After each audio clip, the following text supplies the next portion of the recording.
The migraine started when I was 12. Not ordinary headaches, but explosive bursts of pain that would leave me curled up in darkness for days. My parents' response was always the same. Madison's just being dramatic again. Now, at 27, I sat in another emergency room, holding a cold compress to my forehead while my best friend Tara filled out my paperwork. This was my third visit this month, but this time was different. This time, my left side had gone completely numb during the episode. "I called your parents," Tara said, settling back into the plastic chair beside me. I groaned, not from pain this time. "Why?" "Because you had what looked like a stroke, Maddie. You're too young for that. They need to be here." The fluorescent light stabbed at my eyes as I tried to focus on her face. "They'll just say I'm doing this for attention, like always." Right on cue, my mother's voice cut through the ER waiting room.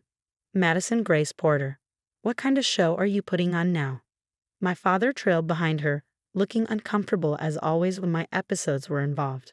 They perfected this routine over the years. Mom played the exasperated parent, while Dad stayed silent and avoided eye contact. Her whole left side went numb, Tara explained before I could speak. She dropped her coffee mug and couldn't feel her leg. I found her on the kitchen floor.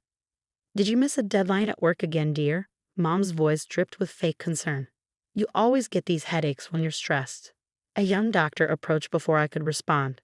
"Ms. Porter, I'm Dr. Evans. We're going to run some tests, including an MRI." "An MRI?" My mother's voice shifted slightly. "Is that really necessary? She just needs some migraine medication." Dr. Evans looked up from my chart. "Given the symptoms and their frequency, we need to rule out several conditions. Has anyone in your family had a history of neurological issues?" "Absolutely not." My father spoke for the first time too quickly. "We're all perfectly healthy." The doctor's eyes narrowed slightly. "No history of migraines, strokes, or other neurological conditions on either side of the family?" "None," my mother insisted, but I noticed her hand trembling as she clutched her designer purse. "I see." Dr. Evans made a note. "And Ms. Porter, you said these headaches started at age 12. "Yes, right after we moved to." After she started middle school, my mother interrupted. Such a stressful time for children. Dr. Evans turned to my parents. "I'll need access to Madison's childhood medical records." "They were lost in a house fire," my father said smoothly. Too smoothly, like a practiced line. I frowned. "What house fire? We've lived in the same house since I was 12. My mother laughed nervously. "No, dear, remember the fire at Grandma's? All our old papers were stored there." But I did remember Grandma's house. It had never had a fire. Before I could say this, a nurse called my name. The MRI machine hummed around me as I tried to piece together the puzzle. My parents had always been weird about medical issues. They switched doctors constantly when I was young. Never stayed with one pediatrician for long.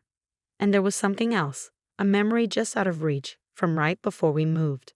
After the scan, I waited in the consultation room with Tara. My parents had gone to the cafeteria, claiming they needed coffee. Dr. Evans entered, holding my scans. His face was serious. "Ms. Porter, I'm going to ask you something unusual. Would you like to see these results before I discuss them with your parents?" "Why?" He closed the door carefully. "Because what I'm seeing here suggests a long-term condition, one that should have been diagnosed and treated years ago. And given your parents' responses to my questions, I'm concerned about what they might already know." My heart pounded. "Show me." He put the scans up on the light board. "Do you see these areas here?" He pointed to several bright spots.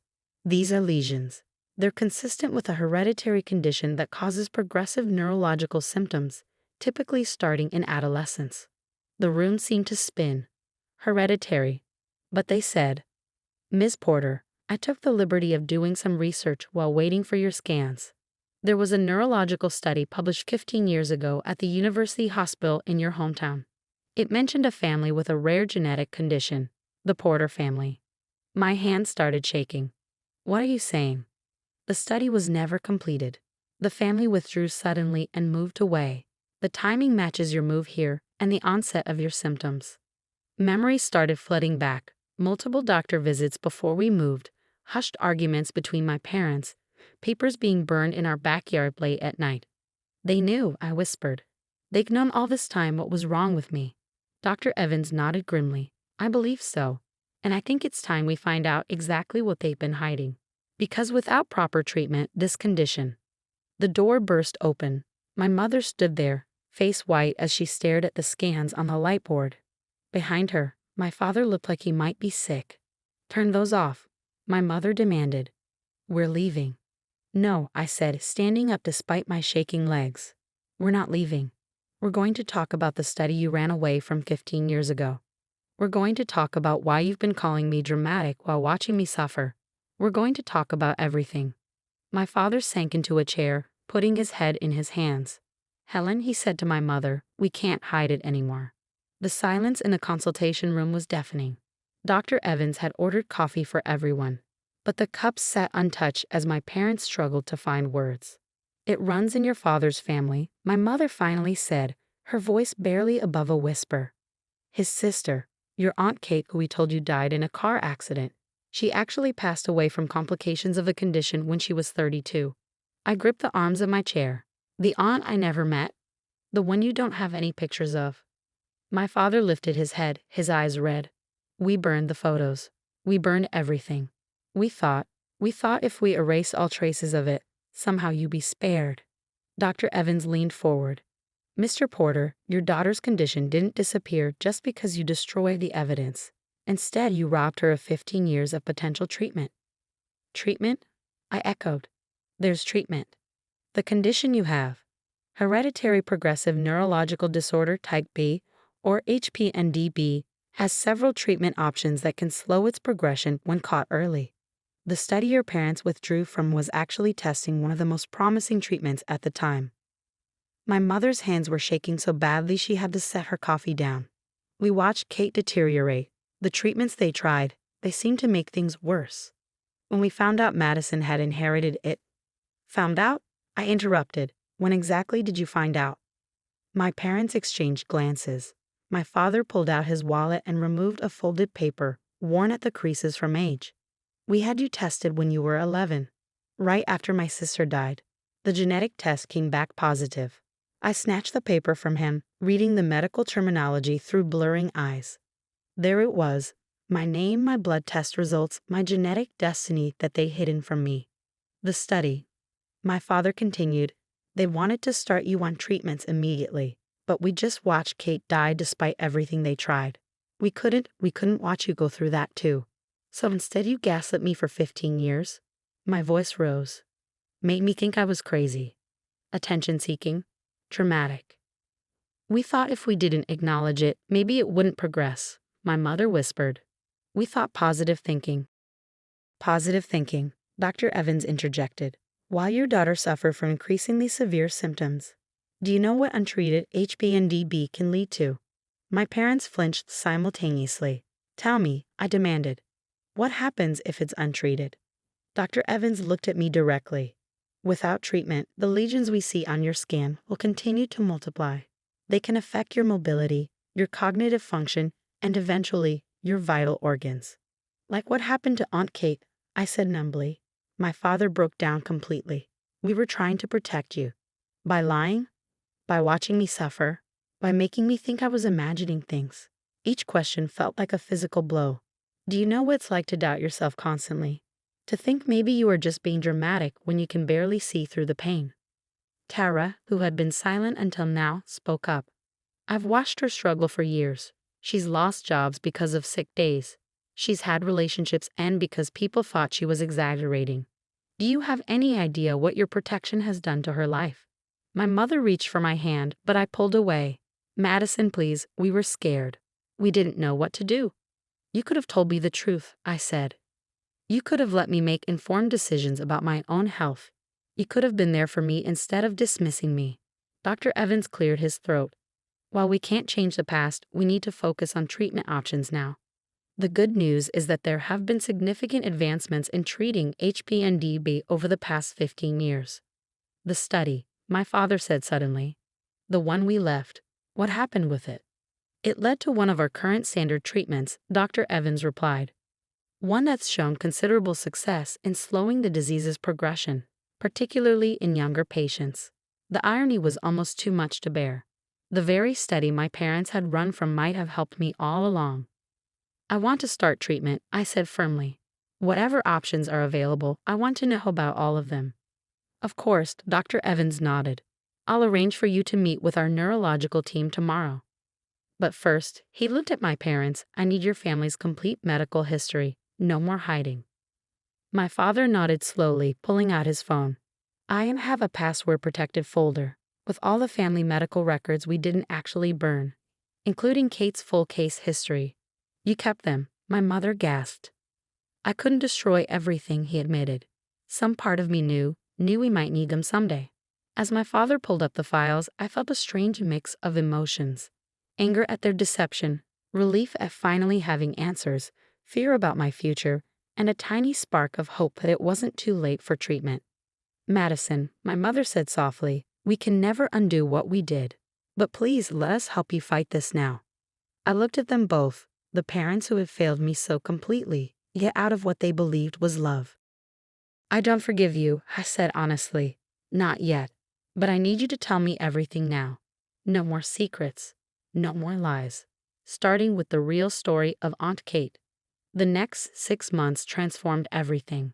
After starting treatment, my migraines became manageable for the first time in 15 years.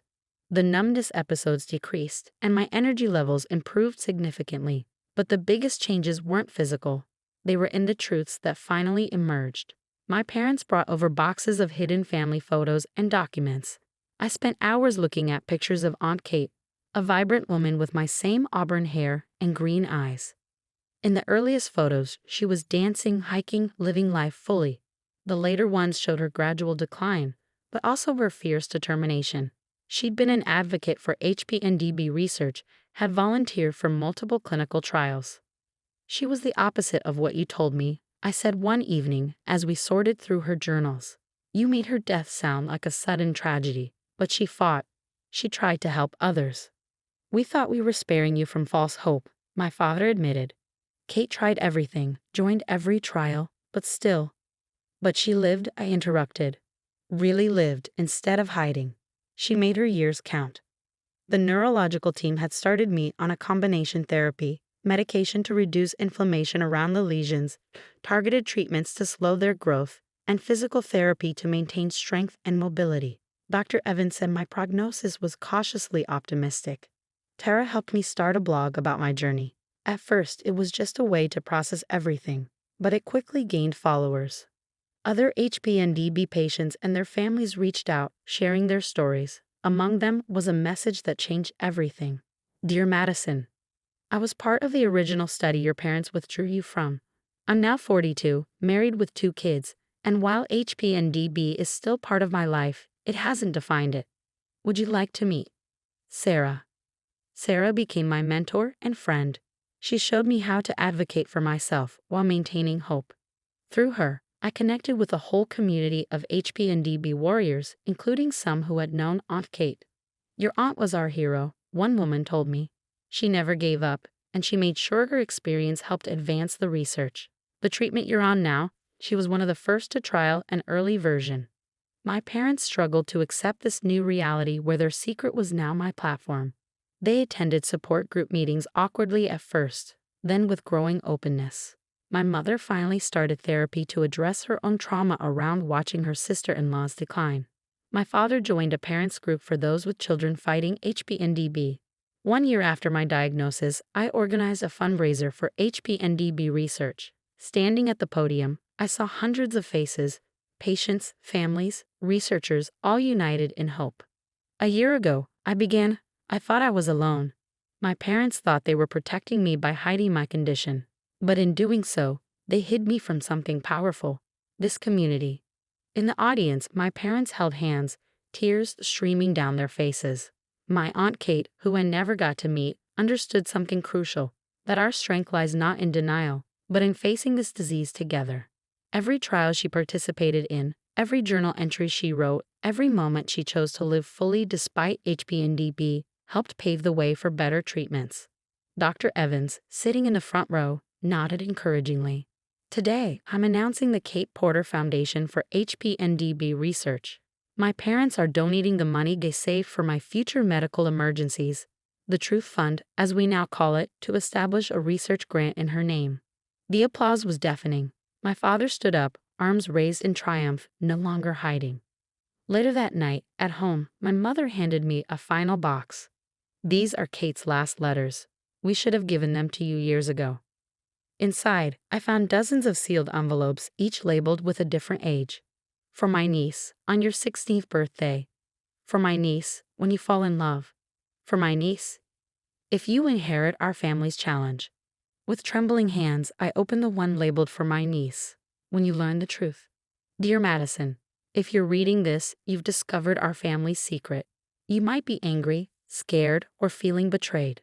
All those feelings are valid, but please know this, you come from a line of fighters.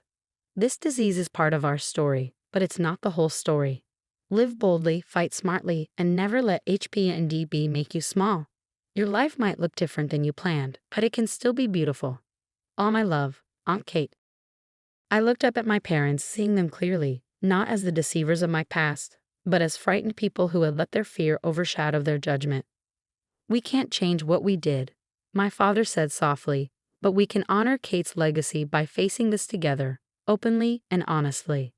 My mother nodded, adding, and we can help other families avoid our mistakes. The future still held uncertainties, but no more secrets.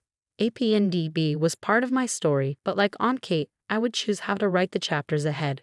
Sometimes the hardest truths, once revealed, light the way forward.